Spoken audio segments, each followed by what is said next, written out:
Halo adik-adik, kali ini kakak akan membacakan dongeng yang berjudul Kisah si Nenek Bungkuk. Zaman dahulu kala, hiduplah seorang nenek-nenek tua. Nenek tua itu badannya bungkuk. Oleh karena itu, ia sering dipanggil si Nenek Bungkuk.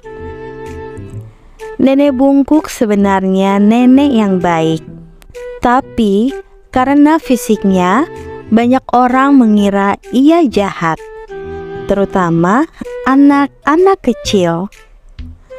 Banyak anak kecil yang lari ketakutan ketika melihat Nenek Bungkuk.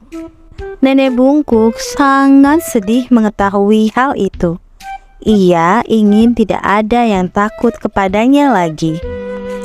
Karenanya, ia bertekad melakukan 1001 kebaikan kepada siapa saja yang ia temui. Suara ayam jago terdengar sangat merdu, menandakan malam sudah berganti dengan pagi. Nenek Bungkuk terbangun dari tidurnya. Ia menuju dapur. Nenek Bungkuk akan memasak banyak makanan untuk dibagikan kepada siapa saja yang melewati depan rumahnya. Waktu pun berjalan. Nenek Bungkuk telah menyiapkan beberapa bungkus makanan. Ia pun segera bergegas ke depan rumah menuju orang lewat. "Hah? Kita melewati rumah Nenek Bungkuk? Aku takut," kata seseorang. Ia berjalan bersama dua temannya akan melewati rumah si nenek. Mereka saling bergandengan dan berjalan lebih cepat.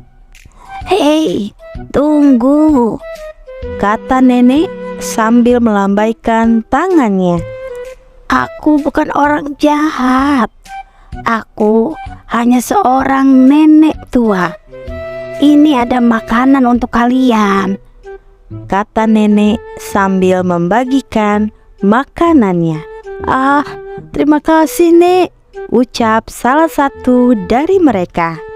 Setelah mendapatkan makanan dari nenek, mereka pun berbisik-bisik. "Aku kira ia orang jahat. Dia terlihat seperti nenek sihir dibanding nenek baik. Tapi ya sudahlah, yuk kita makan." Mereka pun menyantap makanan pemberian nenek. Betapa terkejutnya mereka. Rasa makanan nenek sangat enak.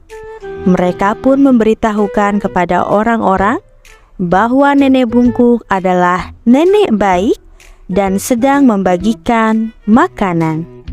Setelah itu, banyak orang lewat di depan rumah Nenek Bungkuk. Makanan yang ia buat pun habis. Nenek sangat senang. Setidaknya ia sudah dikenal sebagai nenek baik. Si nenek terus melakukan kebaikan demi kebaikan. Ia sering menawarkan orang-orang untuk mampir ke rumahnya. Siapapun akan diberi jamuan yang enak oleh nenek. Sejak saat itu, banyak orang berkunjung ke rumah nenek. Suatu hari, Nenek Bungkuk sakit. Ia merasa badannya lemas. Ia pun hanya terbaring di tempat tidurnya. Sementara di luar rumahnya, beberapa orang menunggunya duduk. Mereka juga membawakan makanan untuk nenek. Tapi karena si nenek tak kunjung terlihat, mereka pun akhirnya masuk ke rumah nenek. Orang-orang tampak sangat sedih melihat nenek sakit. Mereka mencoba memanggil dokter untuk nenek. Banyak orang berdatangan, bergantian menjenguk nenek, dan nenek merasa sangat senang karena ia merasa disayangi oleh banyak orang. Karena usia nenek yang sudah tua, ia pun meninggalkan dunia ini. Tetapi di hari terakhirnya ia sangat bahagia. Sejak kepergiannya, kisah nenek bungkuk yang baik ramai dibicarakan oleh orang-orang. Untuk mengenang si nenek, mereka memutuskan menjadikan rumah nenek sebagai museum kecil.